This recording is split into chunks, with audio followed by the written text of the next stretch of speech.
고린도전서 14장 20절부터 마지막 40절까지 보겠습니다. 고린도전서 14장 20절부터 40절까지입니다. 제가 읽겠습니다. 형제들아, 지혜는 아이가 되지 말고 악에는 어린아이가 되라. 지혜는 장성한 사람이더라. 율법에 기록된 바 주께서 이르시되 내가 다른 방언을 말하는 자와 다른 입술로 이 백성에게 말할지라도 그들이 여전히 듣지 아니하리라 하셨으니, 그러므로 방언은 믿는 자를 위하지 아니하고 믿지 아니하는 자를 위하는 표적이나 예언은 믿지 않는 자를 위하지 않고 믿는 자를 위함이니라. 그러므로 온 교회가 다 함께 모여 다 방언으로 말하며 알지 못하는 자들이나 믿지 않는 자들이 들어와서 너희가 미쳤다 하지 아니하겠느냐. 그러나 다 예언을 하며 믿지 아니하는 자들이나 알지 못하는 자들이 들어와서 모든 사람에게 책망을 들으며 모든 사람에게 판단을 받고 그 입술에 숨은 일들이 드러나게 되므로 엎드려 하나님께 경배하며 하나님이 참으로 너희 가운데 계신다 전파하리라. 그런즉 형제들아, 어찌할까? 너희가 모일 때 각각 찬송시도 있으며 가르치는 말씀도 있으며 계시도 있으며 방언도 있으며 통역함도 있나니 모든 것을 덕을 세우기 위하여 하라. 누가 방언으로 말하려거든 두 사람이나 많아야 세 사람이 차례를 따라 하고 한 사람이 통역할 것이며, 만일 통역하는 자가 없으면 교회에서 잠잠하고 자기와 하나님께 말할 것이요, 예언하는 자는 둘이나 셋이나 말하고 다른 이들이 분별할 것이요, 만일 곁에 앉아 있는 다른 이에게 계시가 있으면 먼저 하는 자는 잠잠할지니라. 너희가 다 모든 사람으로 배우게 하고 모든 사람으로 권면을 받게 하기 위하여 하나씩 예언할 수 있느니라. 예언하는 자들의 영은 예언하는 자들에게 제재를 받나니 하나님은 무질서의 하나님이 아니시오 오직 화평의 하나님이시라. 모든 성도가 교회에서 함과 같이 여자는 교회에서 잠잠하라.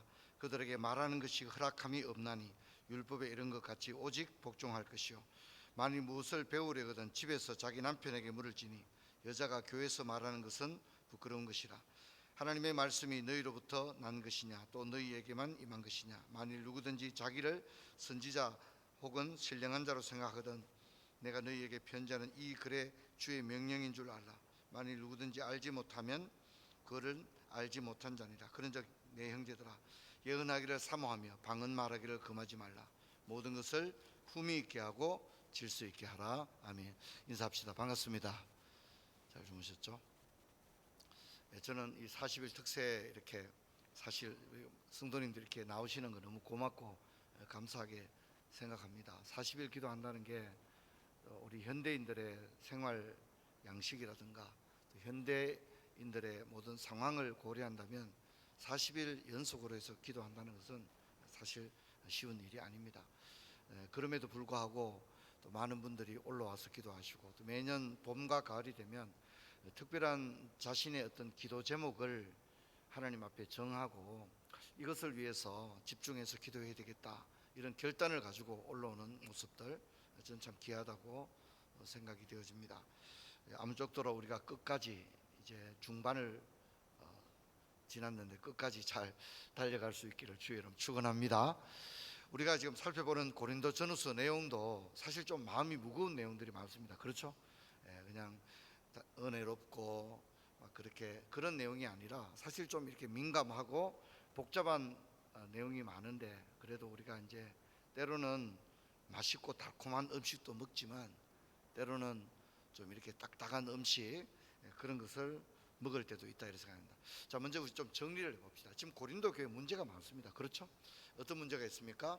교회 안에 성적 타락이 들어오고 있고, 신전에 가서 귀신의 식탁에 앉아 밥을 먹은 사람들이 교회에 와서 그대로 주님의 떡을 받는 그런 문제가 있으니까 바울이 아주 강경하게 말하죠. 택해라. 귀신의 식탁에 앉든지 주님의 식탁에 앉든지 둘 중 하나만 해라. 아주 강하게 그렇게 이야기를 하고 있습니다. 교회 안에 남녀의 구분도 제대로 되지 않는 그런 문제가 있었습니다. 그리고 교회 안에 소송의 문제가 있었습니다. 또 뿐만 아니라 문제는 뭐냐면 교회 안에 분열이 되어 있었죠. 누구 말을 따라야 될지 모르는 거예요.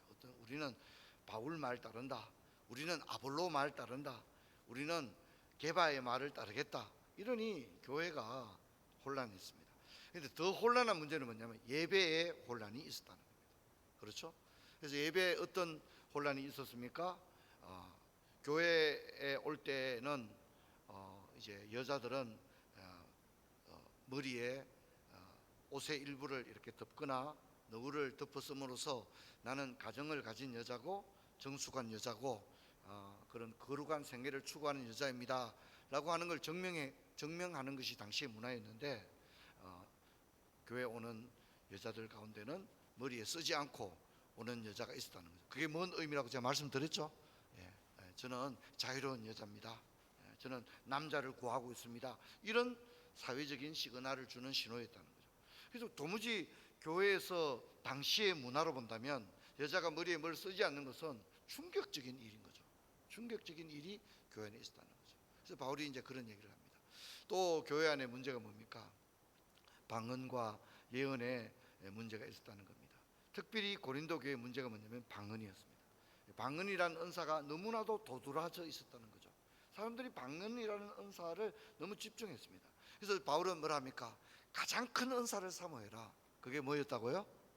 사랑이라는 거죠. 그죠? 사랑이 없다면 울리는 꽹과리와 같다. 1만 마디 방언으로 말하는 것보다 깨달은 한마디를 권면하는 게 그게 더 유익하다. 그렇게 그러니까 어떻게 됩니까? 지금 예배가 어떻다는 거죠? 무질서했다는 겁니다. 예배가 굉장히 무질서했다는 겁니다. 바울이 이제 그거에 대해서 계속해서 이야기를 하고 있습니다. 오늘은 방언과 예언에 관해서 이야기하는데, 우리 읽었던 성경 보면 26절, 그런즉 형제들아 어찌할까? 너희가 모일 때에, 모인다는 건 예배죠. 각각 찬송시도 있으며, 우리도 찬양을 부르듯이 그들도 찬송을 불렀다는 거죠. 또 가르치는 말씀도 있으며, 설교겠죠. 설교. 또 뭐가 있습니까? 계시도 있으며, 이 계시는 예언이라는 겁니다. 우리 앞에서 계속 다루었던 예언은 설교도 될 수 있고, 우리가 이제 가지 모임 할 때 자기가 깨달은 것들을 나눔할 때가 있잖아요. 그죠? 그런 것들도 계시나 예언이라 할 수 있다라고 말씀합니다. 자, 근데 중요한 것은 뭡니까? 이런 것들은 성경은 아니다. 제가 분명히 말씀했죠. 이런 게 중요합니다. 자, 그다음에 방언도 있으며라고 했습니다. 근데 여러분, 우리가 여기서 기억해야 될 것은, 여러분 지금 바울이 고린도 전서를 어디서 쓰고 있어요? 어디서 쓰고 있습니까? 제가 에베소에서 쓰고 있다고 얘기했죠. 그죠? 이때만 해도 신약 성경 27권이 완성이 된 거예요, 안 된 거예요? 아직 안 된 때입니다. 아시겠죠? 정경이 완성되지 않은 시기였고, 교회 안에 교직제도, 즉 설교하는 분이나 장로님이나 재정을 담당하는 집사님이나 이런 조직이 어떻게 해요? 완전히 갖추어지지 않은 상태였다는 것입니다. 그래서 제가 이제 생각해 보면, 저는 고향이 경북 울진입니다. 그런데 감리교회를 다녔는데 목사님이 안 계셨어요. 그래서 제가 이제 어릴 때 다녔던 교회를 생각해 보면 설교하는 사람이 없어요. 그리고 반주자도 없어요. 풍금이 하나 있는데 풍금을 연주할 수 있는 사람도 없었어요. 그러니까 이제 그냥 삥 둘러앉는 거죠. 예배당에. 예전에 예배당이 어떻습니까? 마루바닥이죠. 마루바닥에 그냥 삥 둘러앉는 겁니다. 삥 둘러앉고 그냥 권사님이, 장로님도 안 계셨거든요. 권사님이 그냥 찬양 인도하는데, 예전에는 이렇게 교회 음악이 이렇게 발전되지 않았고 반주가 없고 피아노가 없고 이러니까 그냥 권사님들 부르는 식으로 부르는 거죠. 그리고 기도하고 헌금하고, 그리고 집에 오는 거죠. 설교를 들어보지를 못했어요, 제가. 설교를 언제 듣냐면, 감리교회는 감리사라는 분이 계십니다. 우리 장로교를 보면 노회장이죠. 이분들이 겨울에 한번 옵니다. 왜 겨울에 오죠? 겨울에 농한기니까 시간이 많은데, 이때 와서 어떻게 합니까? 세례 줄 사람 세례 주고, 또 이때 뭡니까? 성찬식도 그때 한번 합니다. 그래서 저는 그 어릴 때 중등부 때부터 중2 때부터 교회를 나갔는데 1년 정도 시골 교회를 나가고, 고등부 때 대구에 나와서 이제 처음으로 제대로 된 교회를 다녔어요. 그래서 중2 때 학습을 받고 이제 세례는 받지를 못했어요. 그리고 대구에 와서 이제 세례를 받게 되었습니다. 그러니까 지금 우리 고린도 교회를 생각할 때, 오늘 우리 현대 교회처럼 완전히 교회의 교직 제도라든가 예배의 질서라든가 이런 것들이 완전히 체계가 잡힌 게 어떻게 해요? 아니라는 겁니다. 그러면 지금 우리가 드리고 있는 모든 예배의 기준은 뭡니까? 예배의 기준이 헌법에 나오는 예배 모범이라는 데 나와 있습니다. 그럼 우리 현대 장로교회가 한국이든 뭐 중국이든 전 세계 거의 모든 교회가 마찬가지입니다. 그 예배의 이런 오늘 현대적인 예배의 틀 이런 것들이 잡힌 게 언제냐? 1643년도입니다. 1643년도. 그러니까 17세기에 와서야 오늘 현대의 모든 예배의 규범이 잡혔습니다. 그래서 예배모범, 대소요리문답, 신앙고백서, 권징조례 이런 것들이 체계가 완전히 잡히게 되었고 지금도 모든 거의 전 세계 모든 교회들이 그 규범을 가지고 사용합니다. 감리교나 침례교도 마찬가지입니다. 거의 1643년부터 49년 사이에 만든 영국에서 만든 웨스민스터 표준 문서들 그걸 가지고 전 세계 교회가 거의 그걸 사용합니다. 그러니까 그 전에는 뭡니까? 특히 이 초대 교회만 해도 어떻다고요? 예배의 이런 정규적인 형태가 어떻게 해요? 제대로 자리를 잡지 않고 있던 그런 식입니다. 여러분 지금 우리가 예배드리자 누가 방언합니까? 그래 안 하잖아요. 그런 순서는 없지 않습니까? 이런 것이 아직도 체계가 제대로 잡히지 않았을 때의 편지다 하는 것을 기억을 하면 좋겠습니다. 자, 방언에 대해서 한 번 더 언급하는데 통역이 없으면 교회에서 잠잠해라 라고 말하고 있고 여기 통역을 어떻게 했느냐 대부분의 참 해석이 어렵습니다. 대부분의 주경신학자들은 여기서의 통역은 사도행전 2장에 나오는 외국어였을 것이다. 그렇기 때문에 통역이 가능한 것이죠. 그 다음에 해석이 없다면 누가 말을 해주지 않으면 방언을 알아들을 수 없기 때문에 무익한 것이다. 그래서 개인에게는 개인의 유익을 주지만 교회의 유익을 주는 것이 아니다. 너희들이 많이 알아듣지도 못하는 방언을 계속 교회에서 웅성거린다면 믿지 않는 자들이 교회에 와서 보고 너희들을 보고 미쳤다고 하지 않겠느냐라고 이야기를 하고 있습니다. 그래서 할 수 있으면 예언을 하도록 해라. 예언은 뭡니까? 알아듣는 말이죠. 자기가 우리 가지 모임 할 때 내가 깨달은 것들을 이야기할 때가 있지 않습니까? 그렇기 때문에 알아듣는 말이기 때문에 유익을 준다는 거죠. 그런데 예언한 자도 제재를 받아야 했다고 했습니다.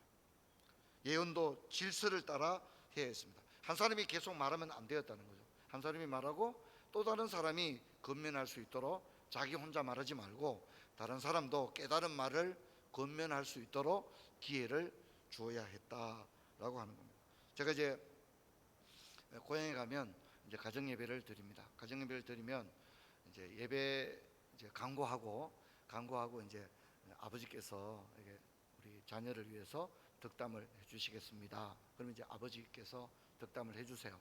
그러면 어머니께서도 덕담을 좀 우리 자녀들에게 한마디 해주십시오.